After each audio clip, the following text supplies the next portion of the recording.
alle tjener på. Det er fantastiske programmet Den Unge Okan. Ta vel imot Den Unge Okan. Stig!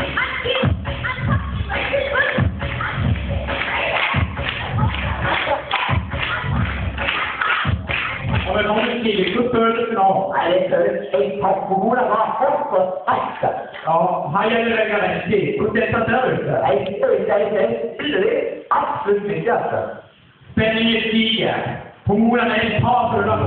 Hvem får det til strose? Er det Joachim Fortsetter på jammen?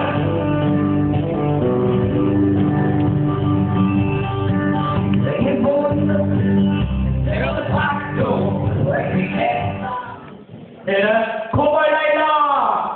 Are you ready, Blue?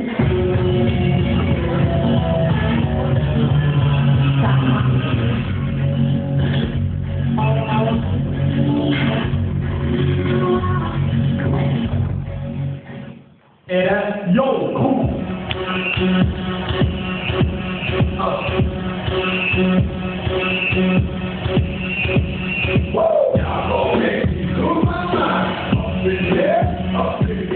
Eller er det siste? Og jeg, Victoria, det er tre! Kommer du nå? Ja, vi får avtale. Borte!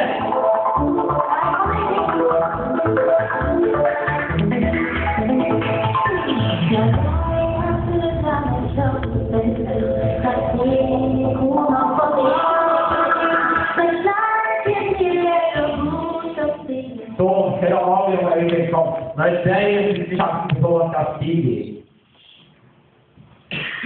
Kan du tenke denne flotte karen?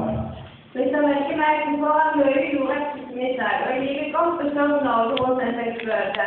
Men så savner jeg en mann som jeg holder rundt meg før. Jeg håper det er ikke meg stiger. Kan du tenke denne statsdikten? Jeg er ærlig rolig, og jeg er ærlig rolig. Kan du tenke stiger? Jeg er veldig sikker på noe som jeg vet om mange personer. Kan du tenke denne flotte karen med den røde og den grævlige brystkassen? Litt søte og stille og trofast og ja. Så kan du en ting. Du da egentlig til trofaste. Husk det.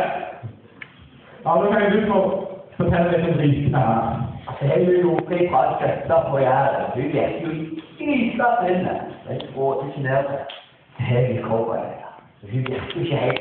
Du vet ikke helt sammen. Det har jo kro. Hun sier det er mange sjanser. Og sjanser kan det finne å ha. Og så har vi jo Ariel Victoria Bertin. Hun er jo bare lekker. Jeg vet det. Men jeg må jo ta valg. Og det var jo ikke et deg var stille og greier. Så må det jo bli en jaktefolk nå. Ja, så skal du slippe på i år. Jeg skal ta meg en prat med Cowboy Leila. Vil du stikke sammen med meg? Gi her!